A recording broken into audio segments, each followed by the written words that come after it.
10 बजे की 10 breaking news और आज की पहली बड़ी खबर। मातोश्री के बाहर हनुमान चालीसा पढ़ने के सिलसिले में मुंबई कोर्ट में आज राणा दंपति की जमानत याचिका पर अहम सुनवाई होगी। इससे पहले राणा दंपति ने सेशंस कोर्ट में नई जमानत याचिका दाखिल की थी। कहा था कि हनुमान चालीसा पाठ का ऐलान भड़काऊ नहीं माना जा सकता। मुंबई की अदालत में सुनवाई 29 अप्रैल तक के लिए टाली गई थी। आगे बढ़ते हैं, दूसरी बड़ी खबर का रुख कर लेते हैं। दिल्ली में आज अतिक्रमण के खिलाफ बड़ी कार्रवाई होने जा रही है। 12 जगहों पर आज एमसीडी अभियान चलाएगी, जिसे लेकर एसडीएमसी मेयर और कमिश्नर ने और पूर्वी दिल्ली के मेयर ने अतिक्रमण और अवैध निर्माण को चिन्हित किया है। दिल्ली के त्रिलोकपुरी, कल्याणपुरी, गाजीपुर, सीमापुरी समेत 12 जगहों पर कार्रवाई होगी। वहीं दिल्ली के तुगलकाबाद के मोहन कोऑपरेटिव इंडस्ट्रियल एरिया और बदरपुर के इलाकों में अतिक्रमण के खिलाफ अभियान चल रहा है। आगे बढ़ते हैं, एक और बड़ी खबर का रुख करते हैं। 10 बजे की तीसरी ब्रेकिंग न्यूज आपकी टीवी स्क्रीन पर।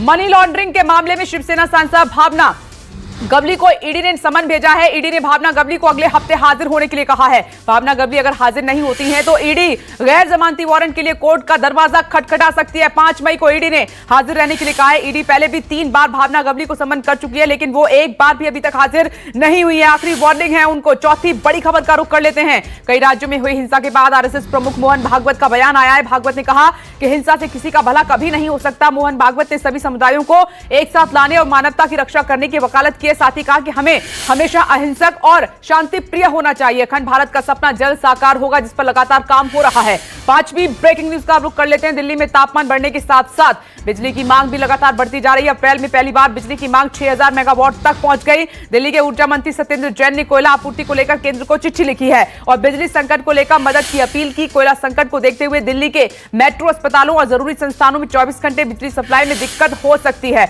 अब 6ठी ब्रेकिंग न्यूज का रुख कर लेते हैं।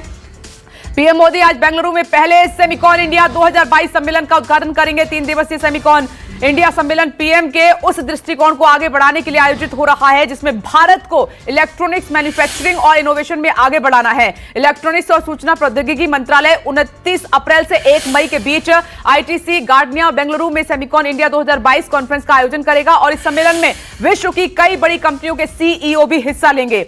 7वीं ब्रेकिंग न्यूज का रुख कर लेते हैं। आज पीएम मोदी वैश्विक पाटीदार व्यापार सम्मेलन को वर्चुअली संबोधित करने वाले। दोपहर 12 बजे वैश्विक पाटीदार व्यापार सम्मेलन को पीएम मोदी संबोधित करेंगे। सूरत में आयोजित इस 3 दिवसीय सम्मेलन में गुजरात के सीएम भूपेंद्र पटेल, केंद्रीय स्वास्थ्य मंत्री मनसुख मांडविया, पुरुषोत्तम रूपाला समेत कई बड़े नेता शामिल होंगे। बताया यह भी जा रहा है कि व्यापार सम्मेलन में पाटीदार समुदाय के 10,000 कारोबारी शामिल होंगे और इस साल के अंत में गुजरात में विधानसभा चुनाव हुए हैं, उसको देखते हुए काफी अहम माना जा रहा है। अब 10 बजे की 8वीं ब्रेकिंग न्यूज। बीजेपी अध्यक्ष जेपी नड्डा आज गुजरात के दौरे पर जाएंगे। जेपी नड्डा गांधी आश्रम से गांधीनगर स्थित प्रदेश बीजेपी मुख्यालय श्री कमलम जाएंगे, जहां वो पार्टी के सांसदों, विधायकों और अन्य नेताओं की एक सभा को संबोधित करेंगे। इस साल के अंत में गुजरात में विधानसभा चुनाव हैं। नड्डा प्रदेश सेल के पदाधिकारियों के साथ भी बैठक करने वाले हैं और जीएमडीसी ग्राउंड पर कार्यकर्ता सम्मेलन को भी संबोधित करेंगे। जेपी नड्डा गुजरात विश्वविद्यालय सम्मेलन केंद्र जाएंगे, जहां 7000 पार्टी कार्यकर्ता शामिल होंगे। आगे बढ़ते हैं, एक और बड़ी खबर। 9वीं ब्रेकिंग न्यूज पर नजर। ममता बनर्जी के दिल्ली दौरे से ठीक पहले पश्चिम बंगाल चुनाव में हुई हिंसा के पीड़ित आज राष्ट्रपति रामनाथ कोविंद और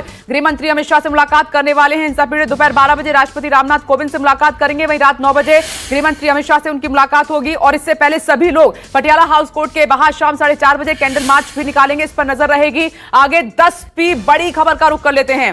राजधानी दिल्ली में गुरुवार को ड्रग्स की बड़ी खेप पकड़ी गई है। शाहीन बाग इलाके के जामिया नगर से एनसीबी ने 50 किलो हेरोइन, 47 किलो संदिग्ध पदार्थ के साथ 30 लाख रुपए कैश जब्त किए हैं। इंटरनेशनल मार्केट में बरामद ड्रग्स की कीमत 400 करोड़ रुपए आंकी जा रही है। इंटरनेशनल ड्रग्स सिंडिकेट के एक शख्स को भी एनसीबी ने अरेस्ट किया है। पकड़ी गई खेप दिल्ली, पंजाब, हरियाणा, यूपी से सप्लाई की जानी थी।